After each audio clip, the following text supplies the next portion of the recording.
The first message came while I was rinsing a coffee mug. My relative had written something about the family version of events, and I honestly thought I had missed a joke. I read it twice, put my phone down, then picked it back up because the wording was just weird enough to stay in my head. By lunch, people in the family circle had turned it into this little funny thing I was supposed to be relaxed about. I laughed once because everyone else laughed. Then I went back to my apartment and felt annoyed with myself for laughing. I tried normal explanations first. Maybe my relative was awkward. Maybe I had connected two things that did not belong together. Maybe I was tired and being touchy. I wanted the harmless version to be true because it meant I did not have to start a building argument over something that sounded stupid out loud. The problem was the family version of events. Every time I tried to explain it away, that detail sat there like a thumbtack on the floor. Small but somehow always exactly where I wanted to step. By the end of that week, I was not asking whether I was annoyed for no reason. I was asking why the ordinary explanation needed me to skip so many details. It was not one huge thing at first. One day there was a timing issue. Another day there was a comment that sounded a little too prepared. Then there was a silence in the group chat right where a normal answer should have been. My first mistake was trying to figure out everyone's motives. Did my relative mean it? Would people understand if I said something? Was I becoming that person who turns every irritation into a case file? I hated all of those questions, so I went smaller. So I started writing down what actually happened. Not to build a courtroom, and not because I wanted a dramatic ending. I wrote it down because memory gets slippery when other people are confident. The concrete details were the family version of events, and I kept them separate from what I merely felt. Plain things. Things that did not need me to sound wounded in order to matter. What annoyed me was how ordinary the notes looked. If someone had found them, they would not have seen a scandal. They would have seen a list of little mismatches which somehow made me feel more ridiculous. But that was why I kept them. Real life did not hand me one perfect clue. It gave me a bunch of boring ones and made me decide whether I was going to keep ignoring them. Then one exchange made the old explanation harder to keep. It was not loud. It was not even interesting, honestly. But it gave me a next step. Name the time, name the place, and stop arguing about whether I sounded upset. The next time it came up, I did not try to sound relaxed. I was tired of performing normal over something that was not normal.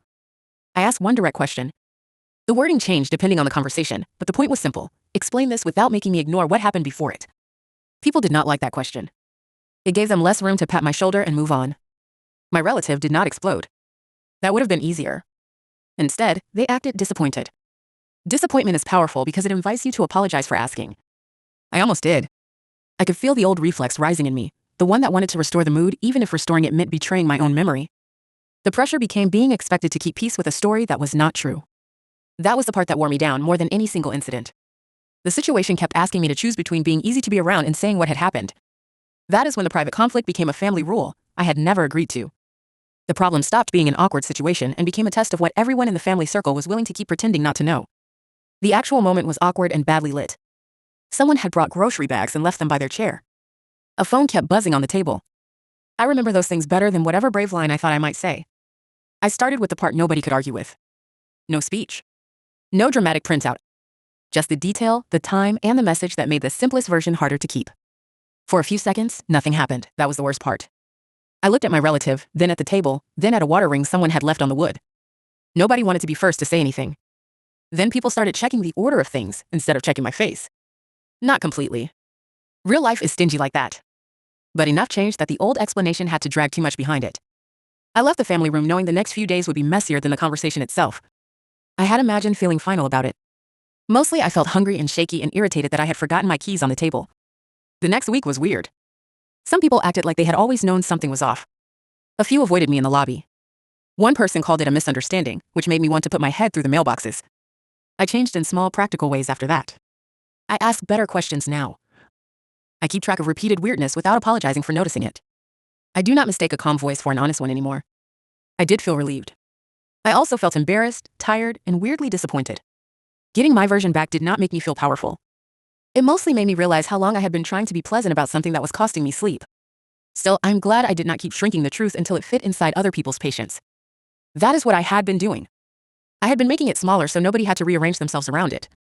The problem with doing that for too long is that eventually you become the smallest thing in your own life. Life afterward looked annoyingly normal. Groceries, messages, laundry, the same elevator noise. Some evenings I still wondered if I had made too much of it. Then I would remember the one detail that started all of it, and I would stop arguing with myself. The next morning, I woke up before my alarm and checked my phone before I even sat up. Nothing new had happened. That should have felt good, but it annoyed me because my whole body was already braced for another message about the family version of events. I put the phone face down, made coffee, and still picked it back up 2 minutes later. I answered one normal message in the family circle and deleted 3 extra sentences before I sent it. The first draft sounded defensive. The second sounded like I was trying too hard to be charming. The one I sent was boring on purpose.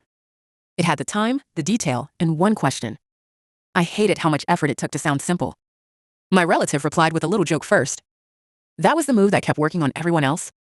Make the strange part funny enough, and people stop asking about the part that is actually bothering you. I almost let it work on me, too. I typed hat, erased it, and left the question there.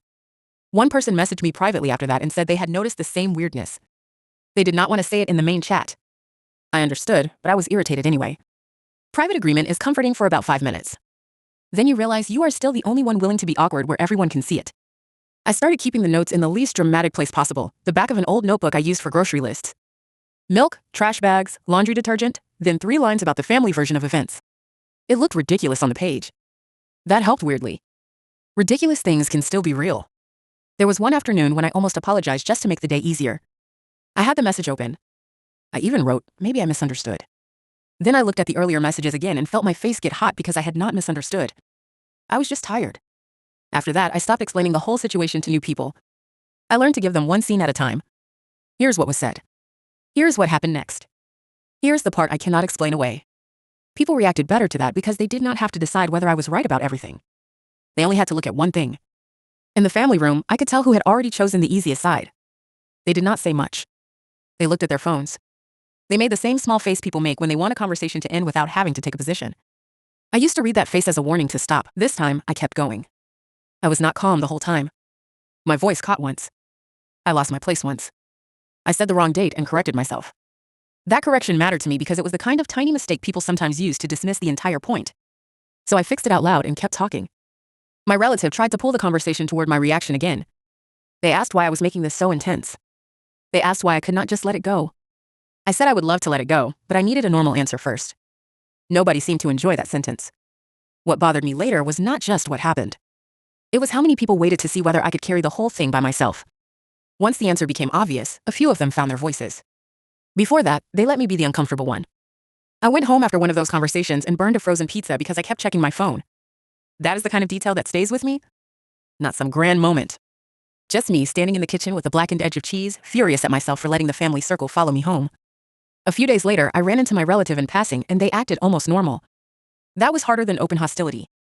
Open hostility would have made me feel sane. Normal forced me to wonder whether I was the only person still carrying the previous week around like a hot pan. So I made myself do something unrelated every night. One night I cleaned the cabinet under the sink. One night I called my cousin and talked about her job for 40 minutes. One night I watched half a movie and understood none of it. It was not healing. It was just refusing to give the situation every hour I had. A few weeks later, I found a note I had written during the worst part of it. It was only 3 lines. I had written the family version of events at the top, then underlined it so hard the pen almost tore the paper. Under that I had written, "Stop making this easier for everyone else than it is for you." I kept that note in my wallet for a while, not because it was wise or dramatic, but because I needed confirmation that I had seen the shape of it before anyone else would admit it was there. When people are confident around you, your own memory starts to feel rude. That little note reminded me that my memory had not been rude. It had been early. I wish I had a cleaner ending, but I do not. Some people moved on too easily. Some people learned the wrong amount. Some people still act like the whole thing was one awkward misunderstanding. I let them. I know the difference between a misunderstanding and a pattern that kept asking me to disappear.